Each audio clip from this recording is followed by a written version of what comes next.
facts of the ano muna, of the events. Anong nangyari, saan, anong oras, anong petsa? Saturday night, actually Sunday na ng madaling araw kasi mga ano na yun, mga 12:30. Okay. Sa Katipunan, sa tapat ng gasoline station paglabas ng subdivision namin, yung pa-U-turn ng UP. May papunta ako ng ano kasi ng BGC kasi may magkikita kami ni Bong dahil birthday ni Wendell Ramos, kaya nasa kalsada. Ayun, mga bandang 12:30. So, kalalabas-labas pa lang ng gate ng subdivision namin. So, nagka-candy crush lang ako. Tapos narinig yun, parang may sumabog na bomba sa likod ko. Yung ang lakas-lakas talaga. Biglang, oh my God! Yung gano'n ako agad. Tapos pag ano ko, yung security ko, napamura na. Okay. Ano nangyari? Binuksan ko yung bintana. Pagbukas ko ng bintana, nakita ko yung mga sasakyan magkakaganon na. So naloka. Ilang sasakyan nakita mo? Ang nakita ko, yung Lalamove truck, nakabunggo siya dun sa Benz, tapos yung Benz nakabunggo pa sa isang kotse. Tapos sa likod ko pala meron pa. Pangalawa pala akong kotse yung binunggo niya, hindi pala ako yung una. May isa pa, tapos ako, tapos yung Benz bumangga dun sa isa pang kotse, hindi ko alam.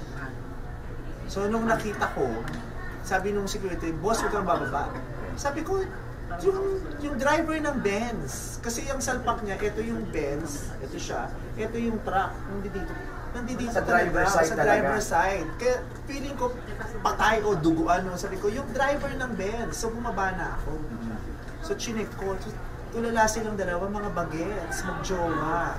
So tulala. Tapos kinakatok ko. Sabi ko, are you okay? Are you okay? Ginaganon ko na. Tapos yung babae, gumano na lang. Okay. Sabi ko, get out. You need to get some air. Right. Sabi ko gano'n. Right. So ini-English ko kasi Benz yung sasakyan kaya nag-English. Okay lang ba kayo? Labas kayo. Kinaganon Kumabot, naisip mo ba yun, ha? Ay, Benz sa sports car. Are you okay? Yeah. So get some air. Naisip mo ba yun? Nakakaloka. Okay, wait. So, ano? Injured ba sila?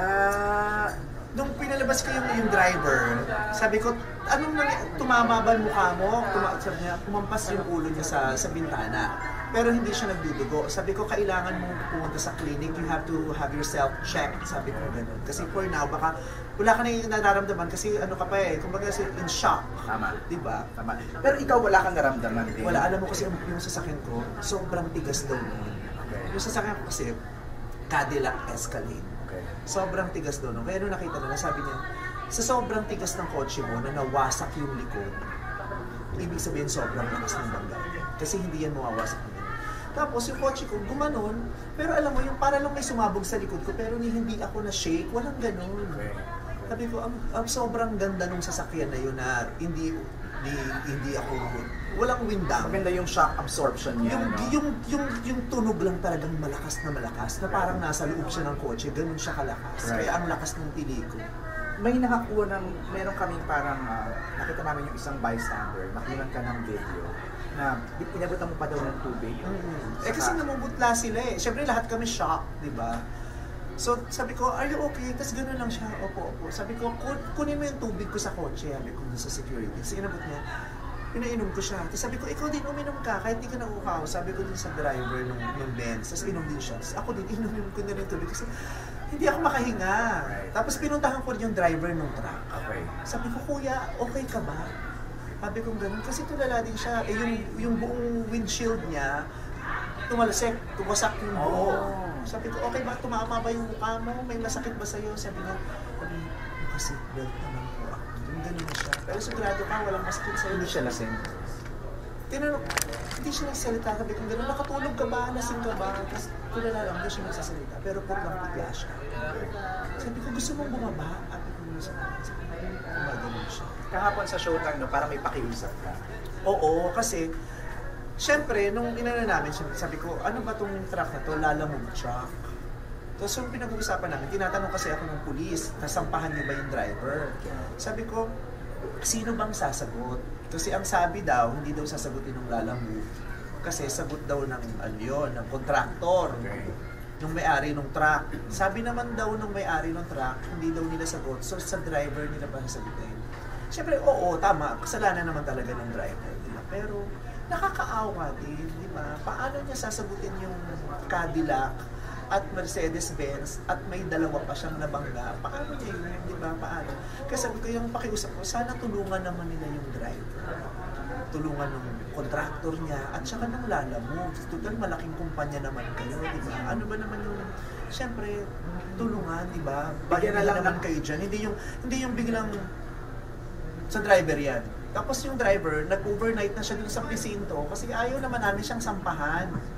Pero yung may-ari nung Benz, syempre, naniniwala sila, merong accountability. Syempre, meron dapat sumagot. Kaya magsasampa sila ng demanda. So, ako din, magsasampa din ako kasi hindi mo pwedeng ganun-ganun lang, di ba? Diba? Someone is accountable. Diba?